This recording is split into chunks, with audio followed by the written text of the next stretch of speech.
Well, it is a treat to see you all back here for what is going to be very exciting. We are going to give out the AI awards today, and I am so excited about these awards and the recipients. They are all names that you have heard before. They are people who have been trailblazers, if I may, in their fields, and today we're so excited to honor and award them. And to kick us off, I'd like to introduce an incredible MIT alum. She runs special projects at TikTok, so talk about somebody who probably knows about AI. She has I know a lot of global citizens. Many people here travel a lot. She's the only person I know who has actually lived in America and Europe, in Asia, worked in all of them, gone to school in all of them. One of the most fascinating folks you'll meet, and it's a real treat to have her today to kick off the award session. Please give a huge round of applause to Michelle Huang.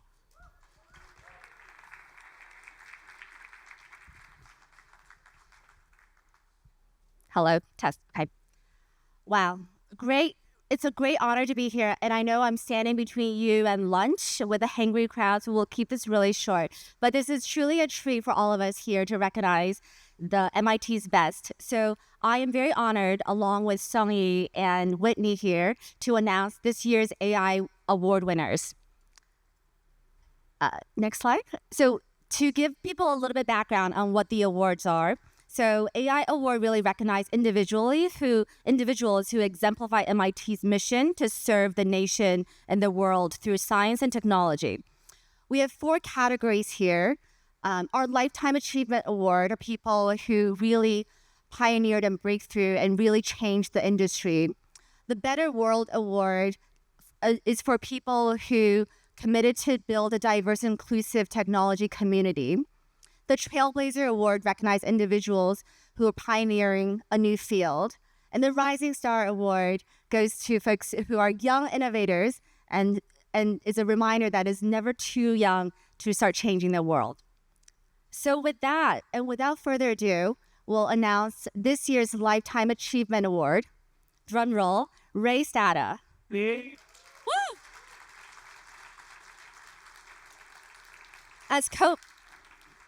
As co-founder of Analog Devices, Ray revolutionized the field of semiconductors, which enabled the advancement that underpins today's AI. Even if you don't know Ray's background and breakthrough for Analog Devices, all MIT alum and students all remember Ray for our iconic Stata Center. It's not only an incredible building, but also a hub for research and innovation and collaboration. His work has truly touched countless lives, and it's truly a privilege here to celebrate his lifetimes of achievement. So with that, we'll play a short video from Ray. He wanted to share a few words with us here. I was surprised and delighted to receive this award, especially coming from MIT. So thank you all very much. The birth of the digital revolution began with the discovery of the electron in 1897, followed by the invention of vacuum tube amplifiers in 1904 and solid-state transistors in 1947. Other milestones were the invention of integrated circuits by Kilby and Noyce in 1960, and the first general-purpose microprocessor introduced by Intel in 1971. The introduction of ChatGPT was the culmination of 50 years of work since the first microprocessor to increase the intelligence of computer hardware and software. ChatGPT and its further development will accelerate the digital revolution and dramatically change the way we live and work. And we know there's room for vast improvement in both the hardware and software on which AI is built. So there's much more to come. The intelligence of computers has now reached a point where they make complex decisions without human control and intervention. The lack of human empathy and judgment in machine decisions can lead to unintended consequences with huge negative impact. More than ever, societies, companies, and individuals must take responsibility for these possible outcomes. But we are well aware of this challenge and have begun the development of safeguards and policy innovations to mitigate risks. So one question is, will democracies or totalitarian regimes benefit more from the incredible revolution in AI which is now underway? I believe that empowering individuals and benefiting from collective wisdom is the best approach to unraveling the growing complexity of our age and taking responsibility for the outcomes. Thank you. Thank you, Ray. Next up, we have our Rising Star Award, and this year it goes to Wardah Inam, the CEO and co-founder of Overjet.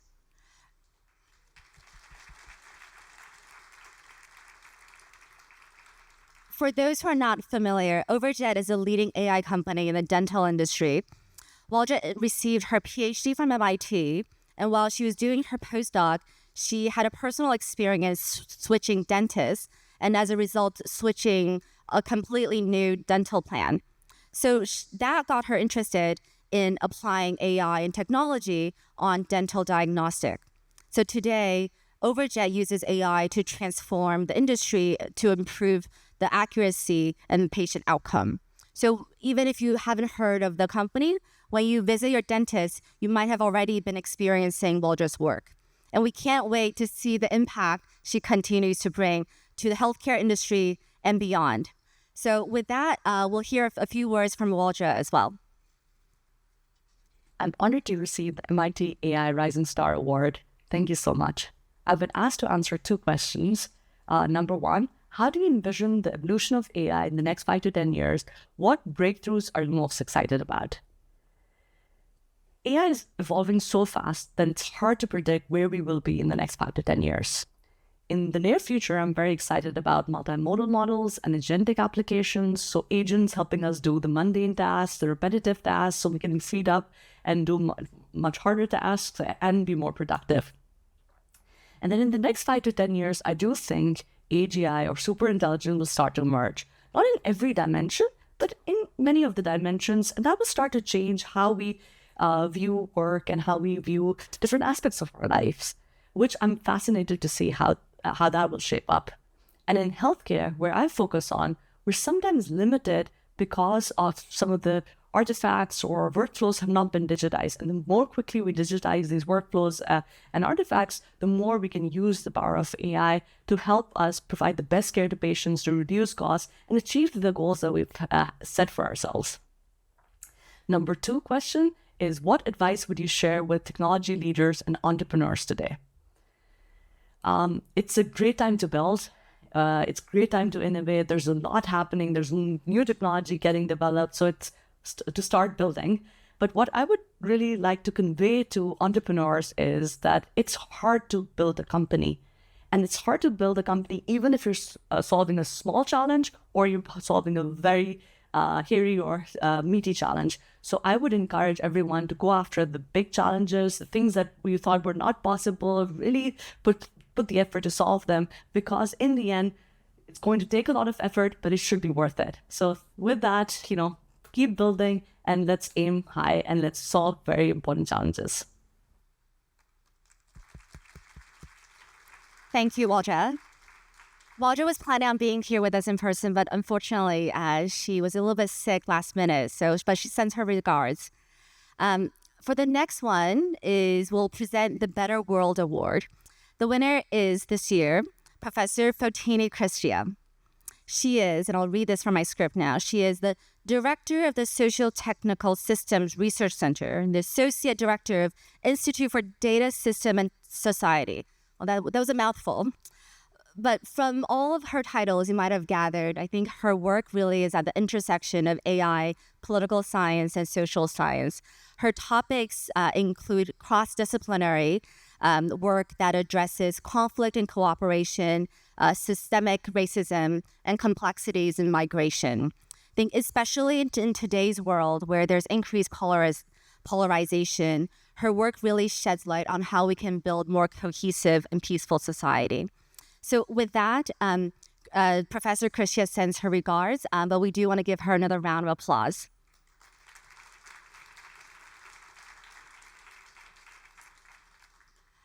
As we're recognizing MIT's best, we have collected nominations and worked very closely with the MIT Alumni Association to select the best examples for each of these categories. So I also wanted to take this special opportunity to invite Whitney, the CEO of MIT Alumni Association, to come on stage and give a few remarks.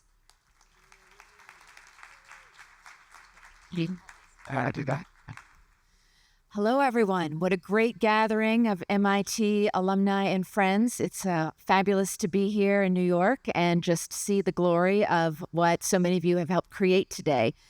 Before I say even another word, I want to just make sure we pause and really thank the ringleaders of this gathering. I'd love for Shuja and Dima and Christian and Rebecca and Anvisha, who's not here, but everyone who's here, do a little wave and come up this way. And I'd like to invite the full committee, anyone who's available to come up this way as well. Please come up on stage, and we're just going to give you a fulsome round of applause because it is a lot of work to make all of this happen for all of you in this room today.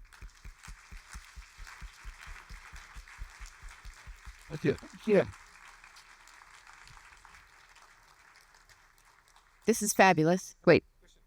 Oh, yeah. Let's make room. So many volunteers that the stage does not have room. Look at this. What a great group. I truly admire your dedication and all the time you've spent in this and your ongoing commitment to MIT and this community. It really, you all do the work and you all are here present for just bringing the big tent of our community together. And it's just a great day. Thank you so much. Another round of applause.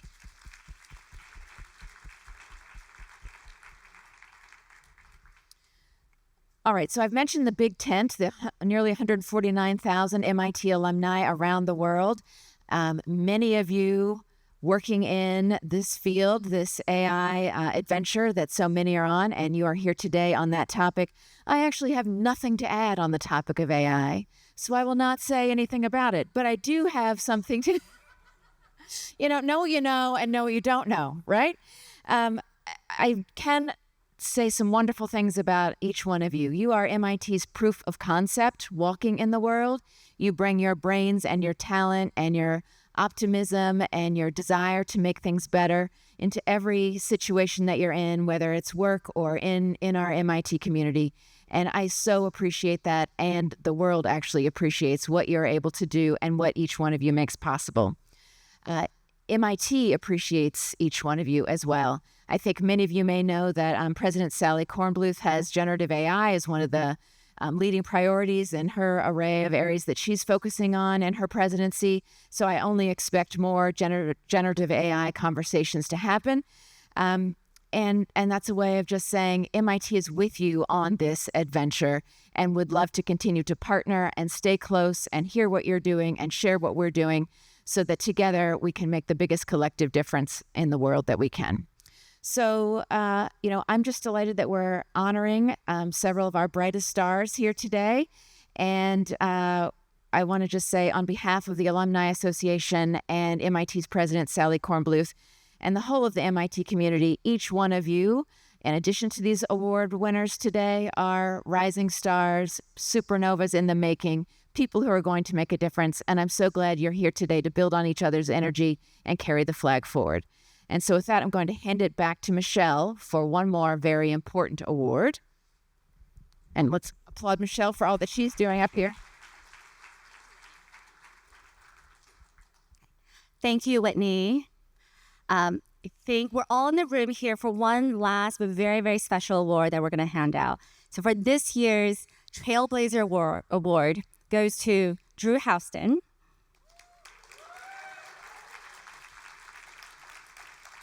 But I think it's very hard to introduce Drew, but it's also very easy because he actually doesn't need an introduction.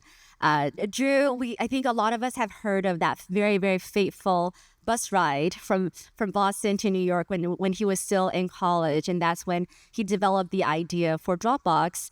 and the rest is history. Now, fast forward to 2024, Dropbox is a verb that we use in our daily life. It serves over 700 million people around the world. And they also recently launched their new AI product, Dash, which we can't wait to hear more about. So with that, please welcome Drew on stage.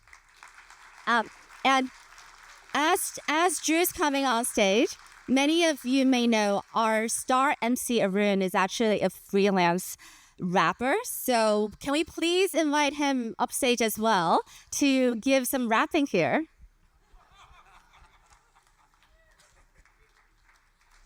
Sorry to put you on the spot here. No worries, just as planned. This is the joys of being a freestyle rapper. You are always ready to go. All right, Drew, what are some things we should share about you? Let's see. We talked about a 90s cover. My 90s cover band. 90s cover band, that's key. Okay. Anybody know anything about this guy that we should talk about? Rode a bus. Yeah, rode a bus. That's true. All right.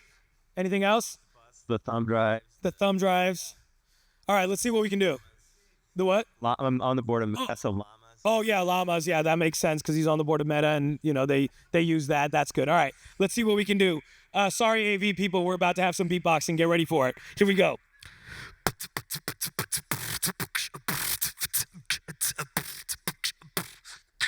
Listen up, it's about to go down. The AI conference turned upside down. Y'all never seen an award like this. It's like the old stuff, but with the brand new twist. Listen, this guy comes in, he starts Dropbox. You look at him, you get your socks knocked off. Because what happened, he rides the bus and he says, oh my gosh, I don't give a what. I need to get all my drives and stuff, but I don't know how to find it. What do I do? Where could I be? He says, Athena, that was the thing that they made for me when I was at MIT. And then he said, but what if we had this in the cloud? What if we had Athena all around? And so he goes and he makes a little Dropbox and he says, this is just the place that I'll leave my stuff. Yeah, he says, this will be the best. And they said, what? They said, this is a pretty good idea, my man. He said, yeah, I know. I'm kind of a fan. And so what does he do? He goes to YC and then he raises 10 or 100 million, you see? And then what happens? They go public, take over the world, and we watch as this Dropbox thing's unfurled. And now what's happening? He's riding on these llamas. I'm talking AI number 2, number 3. This is the llama for you and me. He sits on the board of Meta, but more importantly, he's got a rock band, a 90s cover, and let me tell you, I'm a fan. This guy, you take him to karaoke and he knows how to put on a show. This guy, he's got incredible flow, but more importantly, he's such a treat. He's so sweet. He's got an incredible smile. It makes you want to hang for a while. So with that, you got to give this man a lot of love because he is MIT AI Trailblazer, a gift from the God above. This right here is what they call a little freestyle. So pause for a minute and give this man a free smile. Of course, man. And now we'll give him the proper MIT award. Please, Whitney, if you do the honors.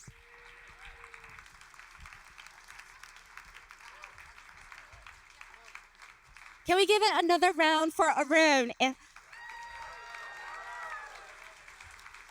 Drew, did you like that? That was wonderful.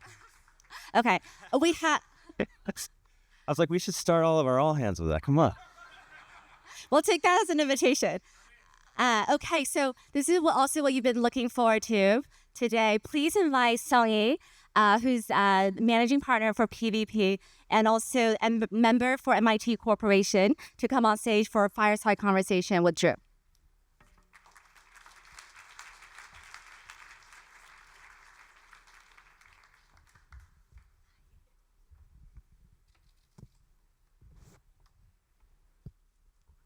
First of all, congratulations again. Thank you. I'm particularly really thrilled to be able to present this award to you, and I'm a big fan too. I don't have to repeat all the accolade. It's really an honor to be on the stage together with you this morning. So, well, I mean, it's such a hard act to follow, but I'll just kind of start with. I'm not gonna even try. I'm just gonna start with some questions. So, reflecting back on your career, is there any pivotal moment that you made some kind of decision that that kind of that contributed to your career success today? Sure. Well, first, hello, everyone. It's great to be here with my people. Really love MIT. And it gave me so much, and it's been really awesome to be able to stay connected in all kinds of different ways.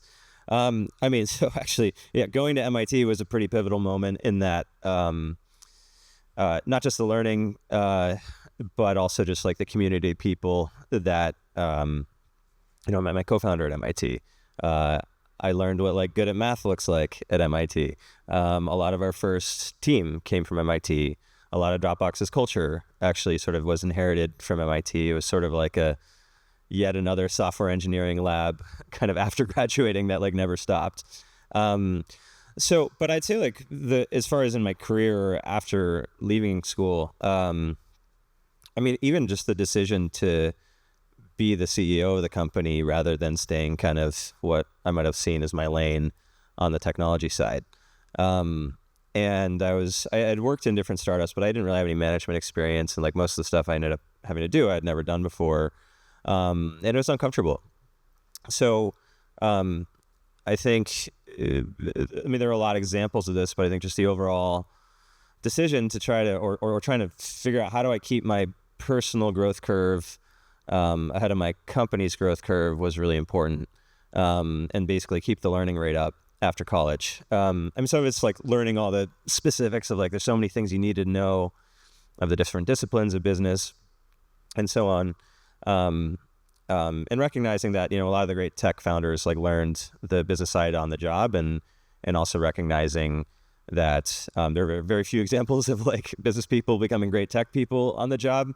A lot fewer examples of that. But like, what does that look like? There's a lot to learn, and it's uncomfortable. And I think so part of it is like the literal, like, read. And for me, reading was really important. Having a community of other founders to learn from is really important, but also learning to like be comfortable with discomfort, right? So this imposter syndrome, or sort of, hey, can I really do this? And this doesn't feel so there's that tension. And you want to run, your sort of first instinct is to run away from that discomfort. But what you really want to learn to do is run towards it. And so that looks like, embracing, when you have sort of a fork in the road of this one's a little more uncomfortable, but maybe more ambitious, learning to like, just go for it, even though you don't know exactly, jumping, even though you don't know exactly how you're going to land. That's amazing. Yeah. I think it's kind of, you grow when you're a little nervous, right? If you're seeing it. So I would never have wanted to like speak in front of a crowd this big. I would, it would have been, but like over a long period of time, and actually not that long, like you can learn to be a good manager. You can learn to be a good leader. You can learn to sort of tackle whatever you're looking for. Can MIT do a little bit? What can MIT do better to really encourage this entrepreneurship and like kind of jumping into this uncharted territory for engineers? I think MIT is doing a good job. I was just speaking to someone a few minutes ago saying, when he went to MIT, maybe 10-20% of people were into entrepreneurship. Maybe when I was there, it was like 30%, but like now it's like 70%. So I think doing a lot right. I think, so building the community to both kind of train founders. There's so many more programs today than there were before, and then communities for folks who are in their careers to continue learning from each other, so things like this are a great example. So I think there's a lot that MIT is already doing right. All right. Last time we met, you mentioned that you're coding more than ever since you were in high school because of in front of this like AI wave. But it really stuck in my mind, and it was very impressive. What do you think why do you think it's important to stay very close to technology, be hands-on leader, especially in this era? Yeah, I think, well, first, mens et manus, like mind and hands. The first reason is I love it. Like engineering is my first love, still is. It's like coding is the thing I do other than work and family, but many hundreds of hours a year still, because it's like the most exciting time to be alive for engineers right now, right? And, when I started programming, the basic idea was like, you take inputs, the human writes an algorithm that teaches the computer how to get the outputs.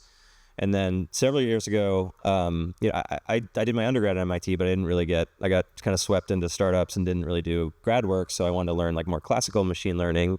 And that was pretty mind bending because it's like, okay, you feed the outputs and the inputs, and sort of the machine learning figures out the like algorithm, which is pretty wild. And then with large language models, suddenly now these things can like reason or, exhibit, maybe they don't reason exactly like humans do and everything, but, the level of capability. Suddenly we went from like classical machine learning and NLP, where it's like the computer can maybe identify a part of speech in a sentence sometimes, to then like the ChatGPT can like write a bunch of like can code, it can write a big JavaScript file and then write a sonnet about it. And like, so just escalated super quickly. So I'm like, I really need to understand how that works. So both like loving the technology, and then second, like my sort of playbook as an entrepreneur is pretty like frustration driven. Like I just find it really annoying when technology doesn't work the way it should. And so that was the genesis of starting Dropbox in the first place. I kept forgetting my thumb drives, but then that keeps happening over and over again. And so, for example, we have a new product called Dropbox Dash. It's the universal search. But that really started because I'm like, vector search, 4 or 5 years ago, suddenly was like had a really good developer experience and sort of ready for prime time. And I was like really annoyed. It's like so hard to find my stuff across these different documents, and some stuff's in Dropbox, other stuff's in Google or my email or Slack or whatever. And so I made this little personal search engine, and I'm like, oh my God, like everybody's going to have something like this in 5 or 10 years. It's like totally ready. And then this was, 2018, 19. And then ChatGPT and large language models just took it another level where you can actually not just do conventional search, but really, but engage or interact in natural language. But that started with like continuing to prototype stuff, and I've got 10 other things like that. But it really helps me make better decisions because you really, it's one thing to like read about AI or talk to your team about AI. It's another thing to really, rent GPUs and debug CUDA errors and, really understand the math of a transformer. And I think that helps me like being fully full stack from like the market and the business down to, the tensor, and the transistor is like a big advantage. That's wonderful. So looking ahead, where do you see the like biggest opportunities in the AI space over the next 5 to 10 years? Yeah, I mean, I think as far as the future, we can like look to the past. I mean, think about when computers were invented, or first came along. It's like, well, what happened after that? Well, pretty much every discipline and every field and every market was reshaped over time by computing. It took a while, but maybe it took longer than we might have thought. But same thing's going to happen with AI, right? Every field, every discipline, everything is going to be reimagined. And so I think the opportunity for, there's a lot of market opportunity in that because a lot of things, we're going to deploy automation in all these new ways. A lot of things are going to be a lot more efficient. There's going to be a lot of abundance and kind of surplus that's created from that. There'll be new problems too. But for like individuals, I think the big opportunity is, I think there are already some great examples. Folks who understand the technology and the kind of other discipline and can bridge them are super valuable, right? Because the Rising Star Award, Wardah, she's, there are a lot of dentists in the world and there are a lot of tech people in the world. There are not a lot of people who understand, dental things and AI. And so that intersection is super powerful, and you become very valuable because you can actually figure out how to apply the technologies to like make a bunch of things in your field better. And, you could say the same thing for music and AI, or, healthcare and AI, or archaeology and AI. So I think there's a big opportunity. I think there's the people who can bridge these different disciplines and apply AI are really valuable. And I think writ large, the folks who can, you talk about a 10x engineer. Well, now that 10x engineer who knows how to use AI is going to be a 100x engineer, and even a 1x or 2x or 0.5x could be a 10x person once you figure out how to use these tools. And so we were sort of in the same way with computing. We're going to have that kind of leverage, times 10 with these generative tools. Right. That's great. I think it's really wonderful. I'd like to end a conversation with a little bit of a meta question, given your relationship with Meta. I do that all the time too.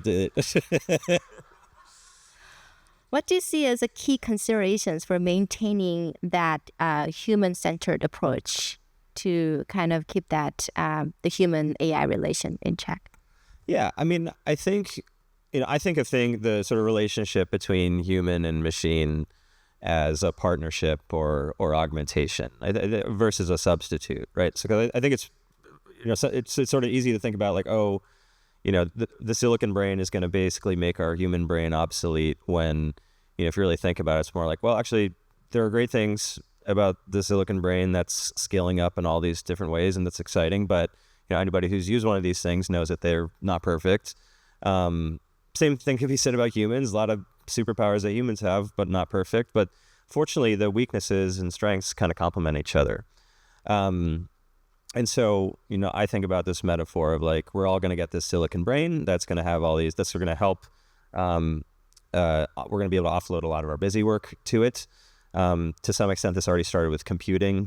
Doing a Google search means you sort of externalize your brain, and instead of having to, go research things, that's a lot more efficient.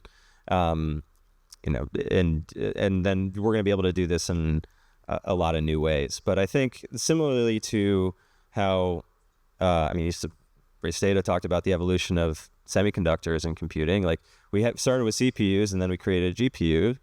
GPUs are really good at these parallel tasks. But it wasn't like, now we all use GPUs instead of CPUs, you use both. But the key is really, if you then go back to like, the analogy of the human brain and the silicon brain, or the CPU and the GPU, the key is like assigning the right tasks to the right processor.